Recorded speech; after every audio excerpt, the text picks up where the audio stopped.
Jóvenes y hermanos de la Iglesia Jesús Redentor, amigos que nos están mirando por primera vez o aquellos que nos siguen a través de estas plataformas, tengan todos muy buenos días y sean bienvenidos.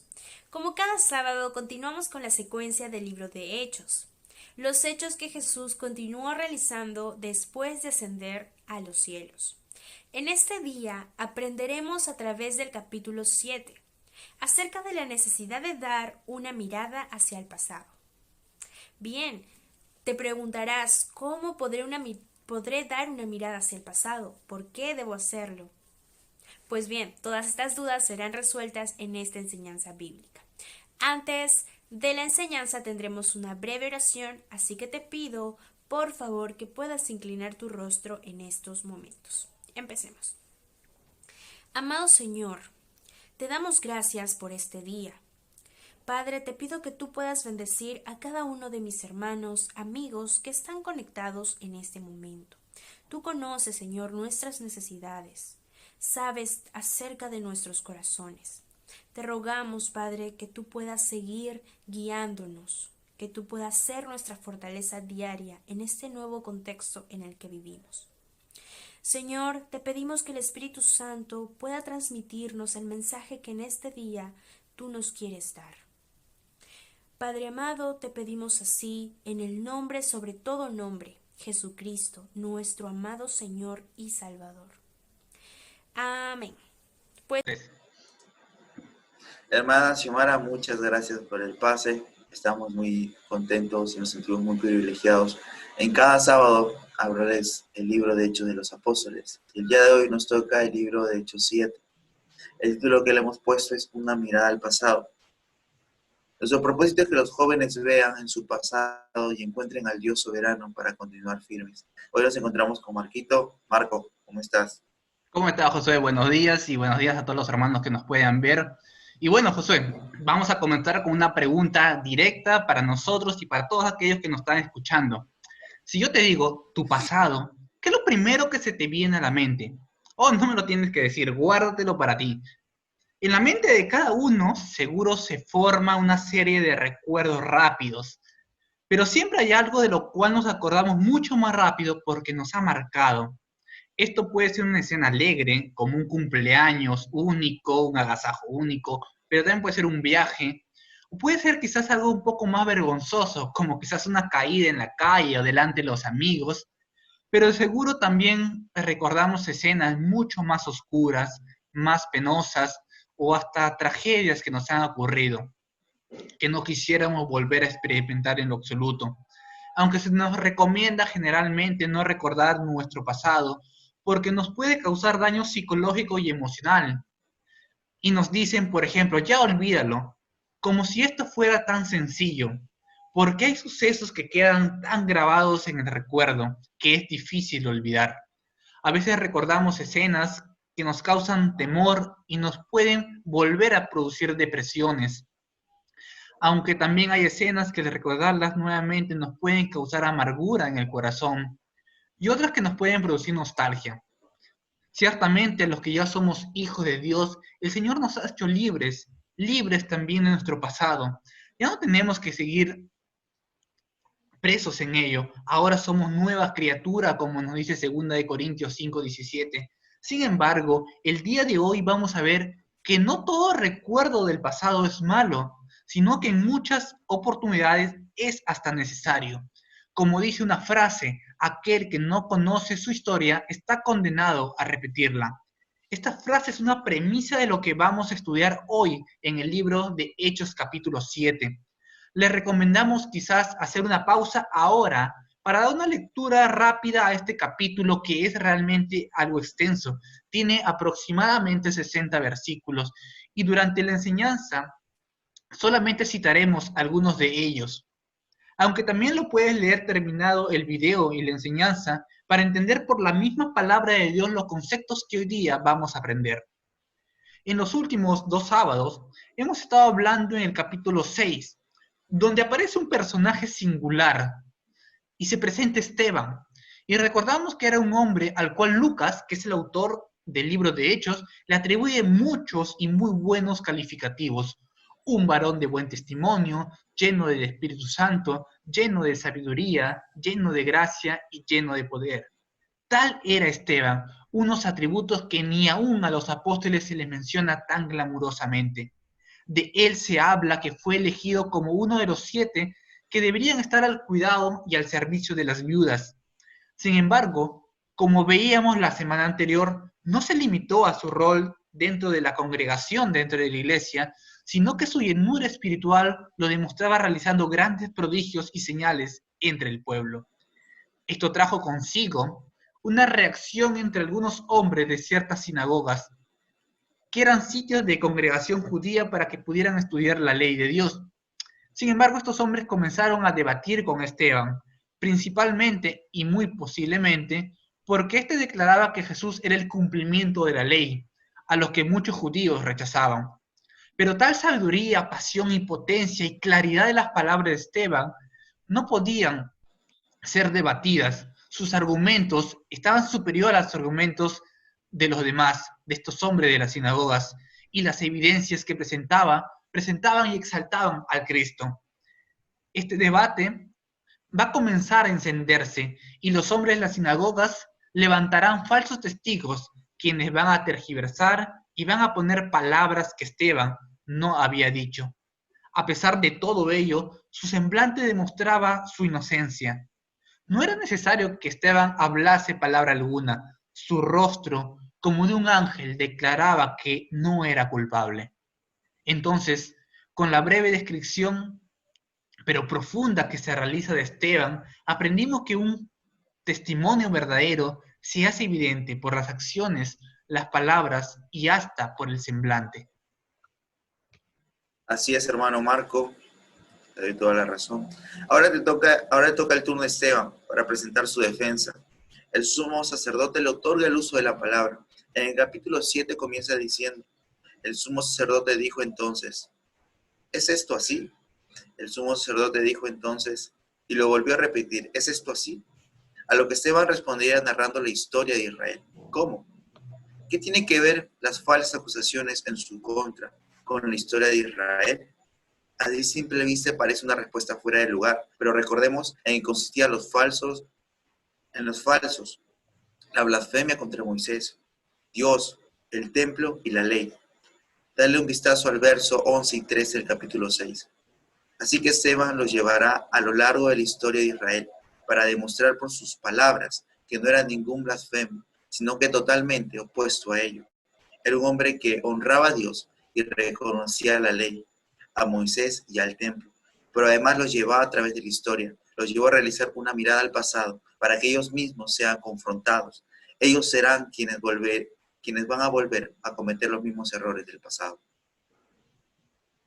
Esteban, al realizar una historia tan precisa, demuestra que no es ningún improvisado, ningún ignorante, ningún charlatán, sino que hablaba con sustento, con conocimiento de la causa, pero a su vez sabe que así traerá la atención de la audiencia, quienes se sentían orgullosos de su historia judía.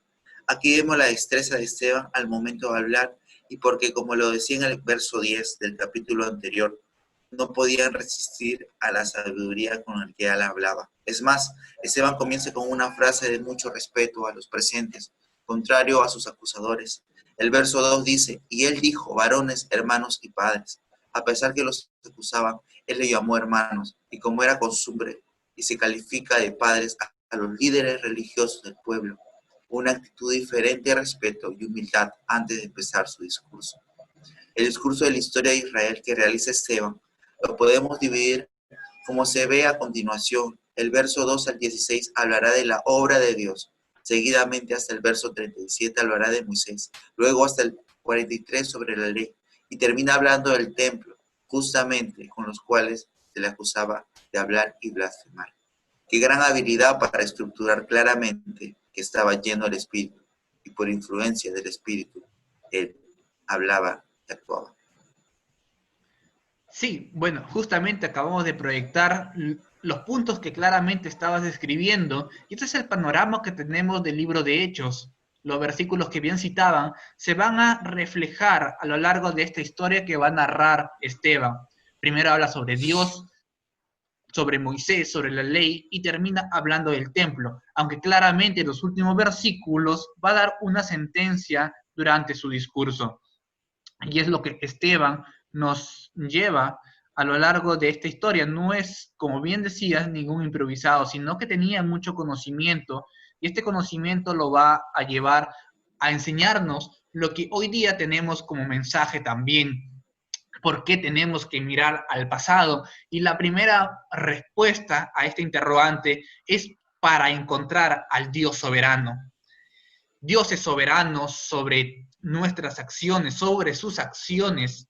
Dios es el soberano sobre todo. Las primeras palabras de Esteban son directas, directas para quitar toda duda de blasfemia contra Dios, el Dios de la gloria, una expresión que resume todos los atributos de Dios, una expresión que da y le da el más alto honor. Esteban va a resaltar a Dios como el soberano, el dueño absoluto, el que tiene el control sobre la historia de Israel, sobre el plan salvador de la humanidad, pero también sobre la historia de cada uno de nosotros. Dios es el que inicia todo el plan y lo traza a lo largo de la historia. A continuación estamos viendo algunas palabras resaltadas que muestran las acciones de Dios. Dice que Él se apareció, que Él le dijo a Abraham, que Él le mostró a Abraham, que Él le trasladó a una nueva tierra, que le prometió, que Él juzgaría, que dio y no dio, que estaba con Él, que le libró. Todo esto, estos verbos se atribuyen al accionar de Dios. Dios está actuando activamente en la historia. Su mano no está limitada en lo absoluto. Todo lo hace Dios. Él comienza y termina, como nos hablaba también el pastor Fernando en el devocional del día jueves. Lo que Él comienza, Él lo va a terminar. Él se presenta para salvar al hombre, es el que se le aparece a Abraham y le muestra el camino, le muestra la dirección.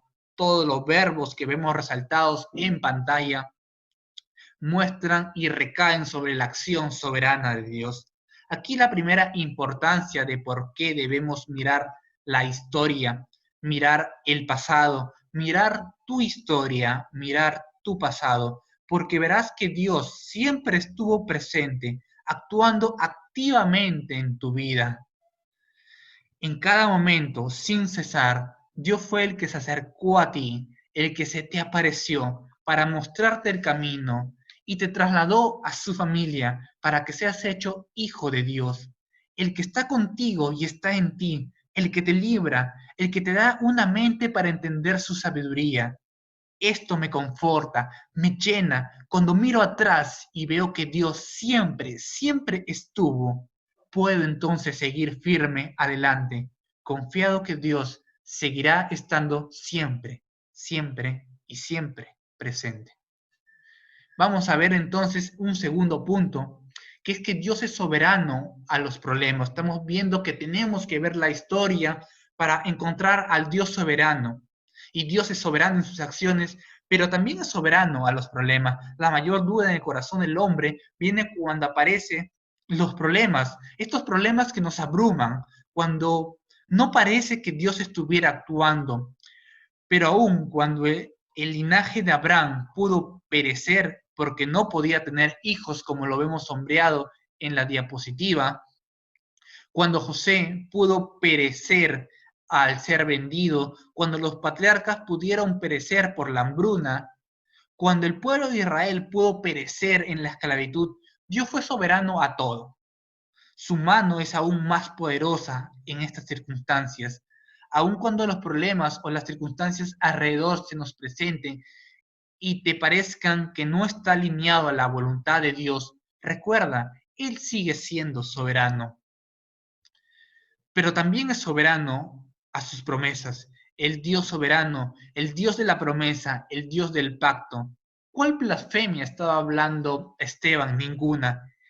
Él es el que prometió a Abraham que daría la tierra en posesión a su descendencia y estableció el pacto de la circuncisión.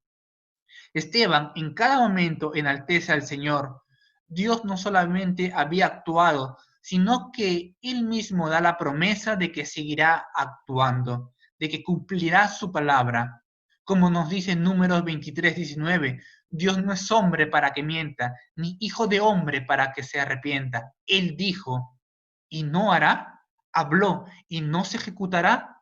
Así como prometió a Abraham, también ha dejado promesas grandes para su iglesia.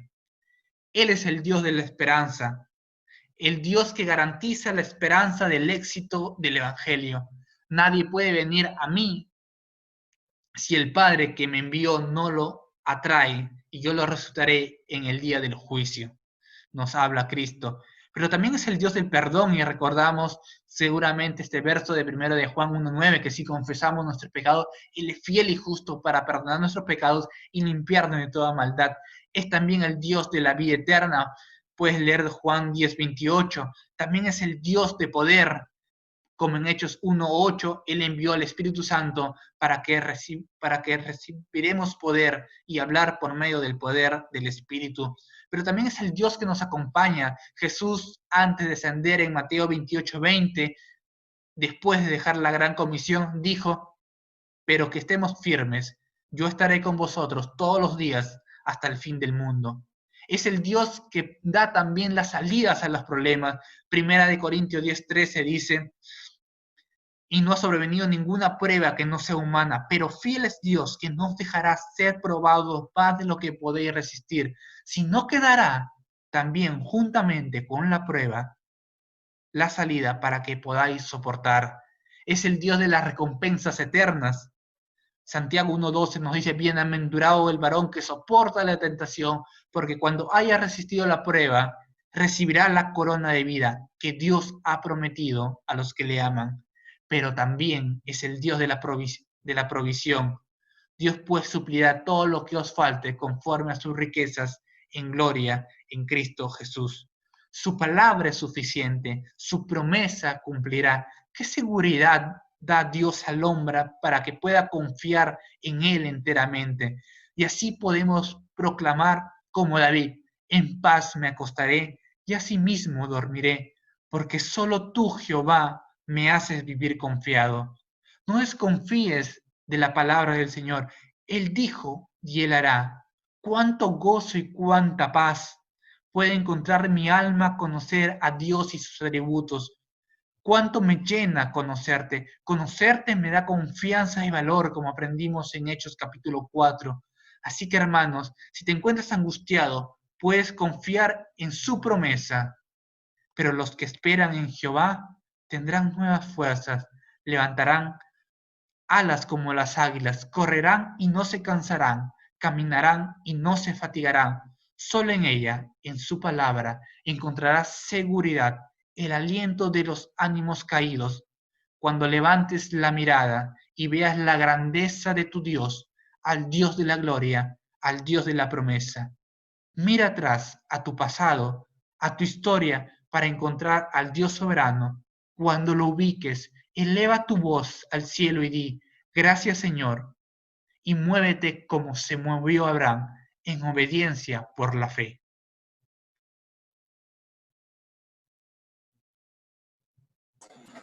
Así es, hermano Marco. Ahora vamos a tratar el otro punto que se llama para detectar y corregir errores.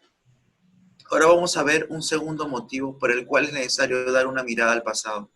Esteban continúa su discurso y su defensa, donde constantemente muestra sumo respeto por aquello que era acusado constantemente.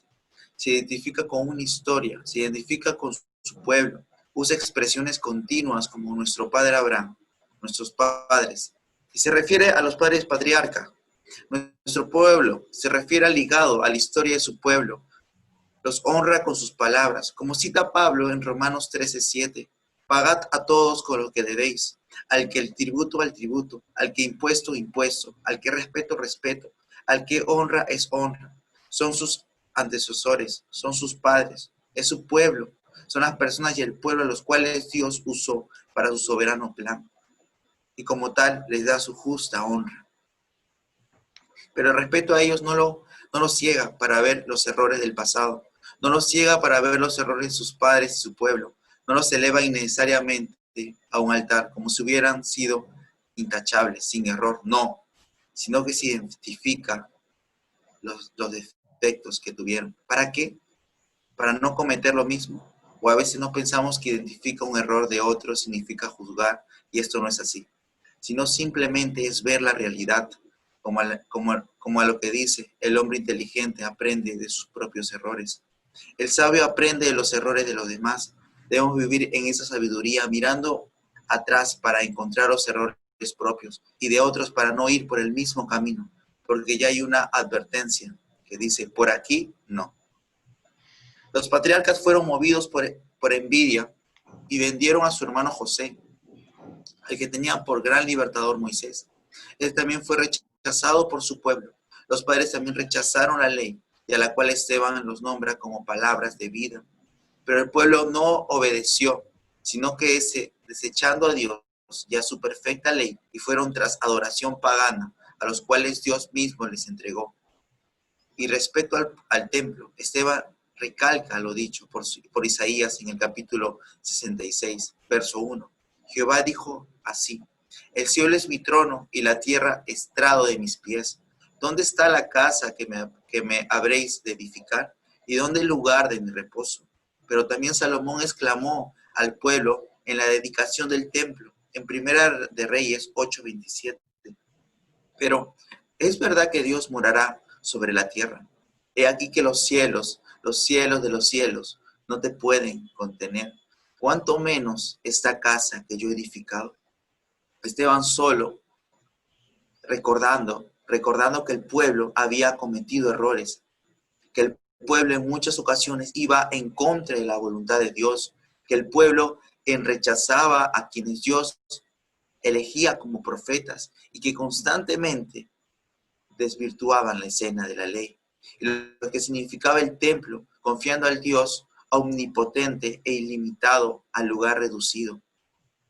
Los hombres presentes en este juicio estaban en ese mismo camino que sus padres. Esteban, a través de la historia, estaba gritando: abran los ojos, vean, no hagan lo mismo que sus padres.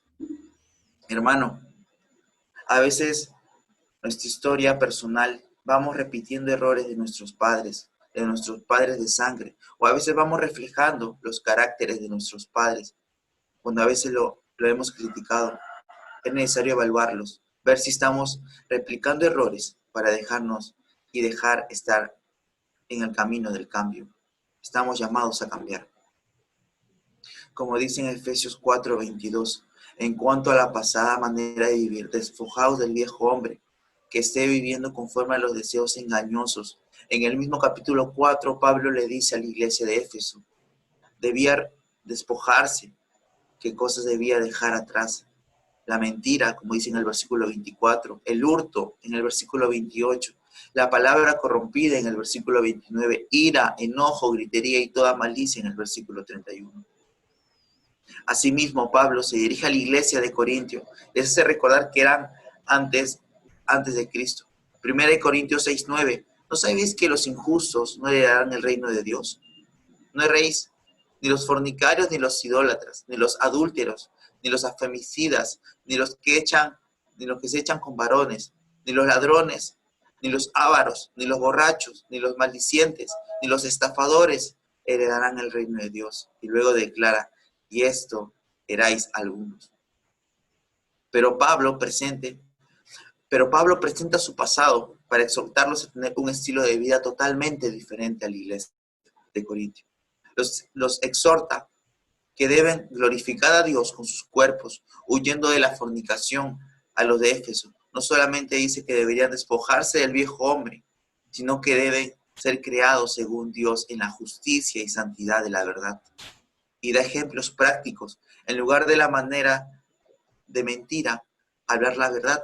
En lugar de hurtar, trabajar y compartir. En lugar de palabras corrompidas, hablar con palabras edificantes. En lugar de ira y la gritería, ser benignos y perdonar. Dios nos ha dado un nuevo nacimiento, un nuevo corazón, una nueva mente para no vivir en el error del pasado. Nuestro pasado del pasado, de nuestros padres, debemos despojarnos y vestirnos. Debemos detectar el error y dejar y cambiarlo por acciones justas. Debemos estimularnos en el ejercicio de buenas obras, para que andéis como es digno en el Señor, agradándole en todo, llevando fruto, y en toda buena obra, creciendo en el crecimiento y en el conocimiento de Dios. Así es, y vamos a ver el último punto. ¿Por qué debemos mirar al pasado? Y ya hemos visto que debemos mirar al pasado porque encontramos al Dios soberano, soberano en sus acciones, soberano en los problemas, soberano en sus promesas. Pero también porque debemos detectar y corregir errores, como nos decía nuestro hermano Josué, porque a veces volvemos a cometer lo mismo. Los padres de Israel rechazaron a los profetas y estos hombres estaban rechazando a Cristo. Estaban haciendo lo mismo que no debían hacer. La historia les evidenciaba que habían cometido un grave error, pero ellos persistían en el error. Y ahora vamos a ver el último punto al cual nos lleva Esteban a través de estos 60 versículos de la historia de Israel. Debemos mirar al pasado para seguir puestos la mirada en Cristo. La vida de muchos o de ciertas acciones eran una figura o reflejaban a Cristo. Por ejemplo, José y Moisés. José fue vendido por envidia, al igual que Jesús. José liberó a sus hermanos pecadores de la muerte física, así como Jesús a sus hermanos de la muerte espiritual. José fue rechazado por sus hermanos y Jesús fue rechazado por su pueblo. Moisés fue rechazado al principio también, al igual que ha pasado con Jesús. Moisés fue pastor de ovejas, Jesús fue un buen pastor. Moisés liberó a su pueblo de la esclavitud en Egipto, Jesús redime a los hombres de la esclavitud del pecado.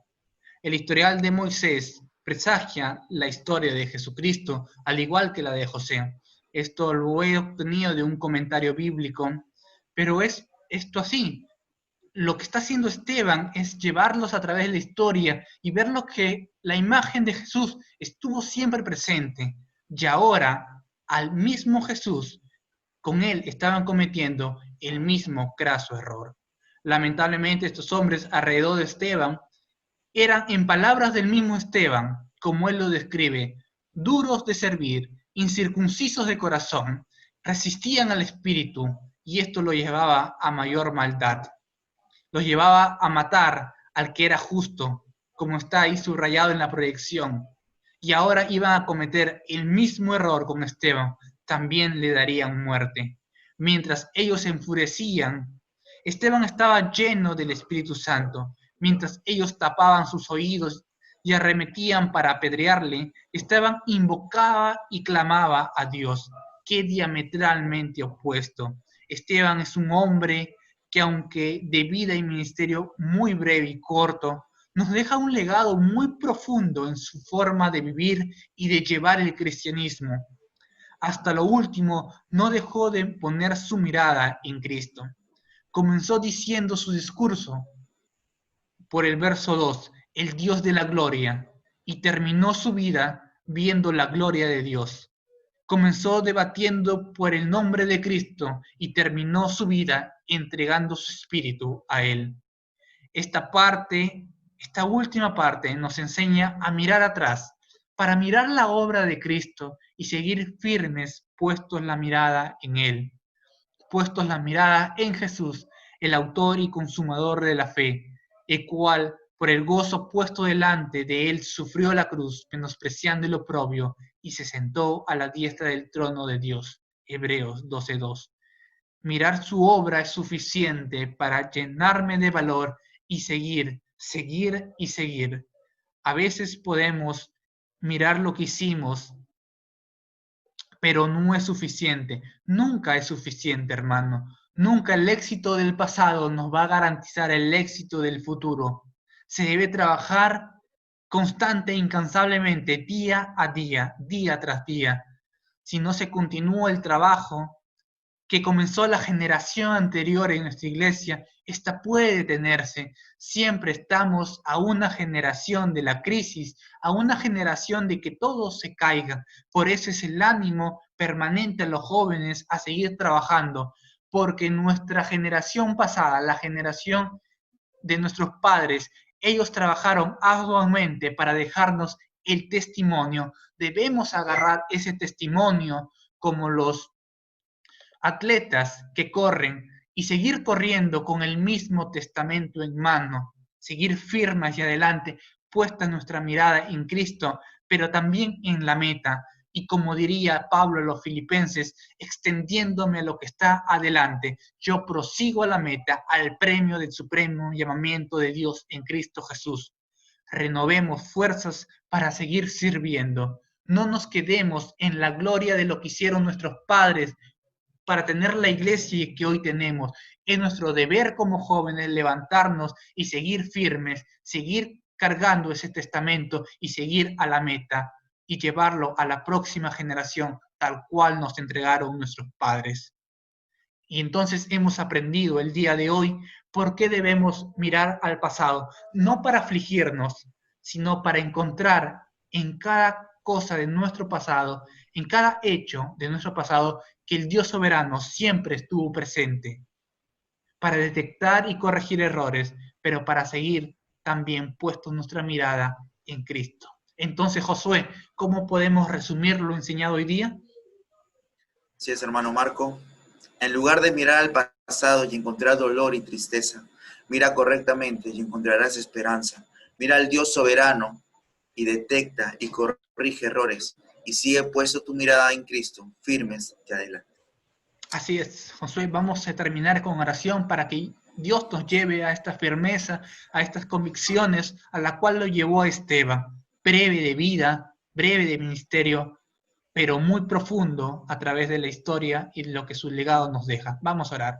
Padre Santo que estás en los cielos, santificado sea tu gloria, esa gloria, Señor, que Esteban proclamaba sin temor, aun cuando su vida estaba en juego, y esa gloria lo vio cuando estaba a punto de morir, vio al Hijo de Dios sentado en la gloria de Dios, a la diestra de Dios, y permítanos, Señor, tener esta firmeza. Esteban nos lleva y los llevó a su audiencia a través de la historia, a través de su historia para que recapacitaran, para que vean que Dios siempre estuvo presente, que el pueblo de Israel fue rebelde, que cometió muchos errores y defectos, pero que ahora era momento de cambiar.